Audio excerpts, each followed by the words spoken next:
তুমি কি একটা কথা জানো, তোমার বৌমা কিন্তু ইংরাজিতে অনেক অনেক পারদর্শী। আরে কি বলছিস এই কথাটা?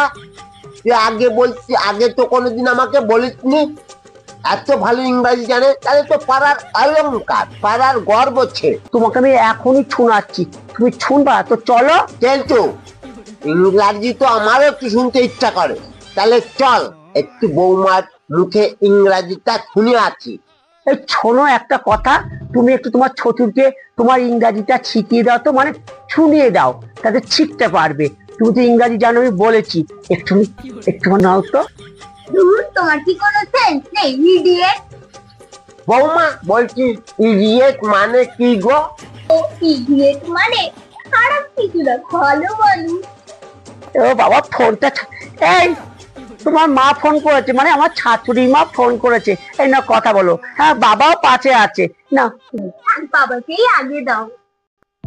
ও নমস্কার বিয়ান, আপনার মেয়েরে খুব ভালোই তৈরি করেছেন, খুব ভালো একটা ইডিয়েট। আর আপনার যে জামাই, সেও দুদিনে ইডিয়েট তৈরি হয়ে গেছে। আর আপনি যে ওকে পুরোটাই তৈরি করেছেন না, আপনার এটা একটা বিরাট হাত রয়েছে, আপনার কোনো তুলনা হয় না। আপনি খুব ভালো একটা ইডিয়েট, তবে বিয়াই সে আরো আরো অনেক বড় ইডিয়েট। বিয়ান আছে মানে আপনার বাড়িতে আমার আসার ইচ্ছাই নেই, তবুও আসতে হলো। জুতো মেরে গরু দান। বিয়ান, আপনারা তো ইডিয়েট, এটা তো আমি জানি, কিন্তু এই ধরনের ব্যবহার করছেন কেন? আপনাদের তো সব পরিবার ইডিয়েট। কারণ কি, আপনার পরিবার মানে বংশগত সব ইডিয়েট।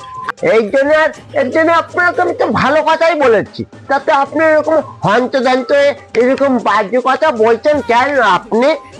আপনি যে কাল থেকে ইডিয়েট ইডিয়েট করছেন, ইডিয়েট মানে জানেন? শোনেন বিয়ান, একটা কথা বলি, আপনার মেয়েকে তো আপনি ভীষণ শিক্ষিত করেছেন। আমার এই ছেলের সঙ্গে বিয়ে দিয়ে আমি সার্থক মনে করছি, কারণ আমার ছেলে অতটা ভালো পড়াশোনা জানে না, তাই একটা শিক্ষিত মেয়েকে নিয়েছি। আপনার মেয়ে কি বললো জানেন? আমার ছেলেকে ইংরাজি শিখাচ্ছে, বলেছে কি ইউ আর ইডিয়েট। আমি বললাম বৌমা, বলি ইডিয়েট মানে কি? তখন আপনার মেয়ে আমাকে কি বললো জানেন? বললো ইডিয়েট মানে খুব ভালো। তাই আমি তখন থেকে ইংলিশে মানেটা বলেছি, ইডিয়েট মানে ভালো। তাই আপনাদের সব পরিবারকেই আমি ভালোই বলে যাচ্ছি, বুঝছি খোকন, তাই তো? তাই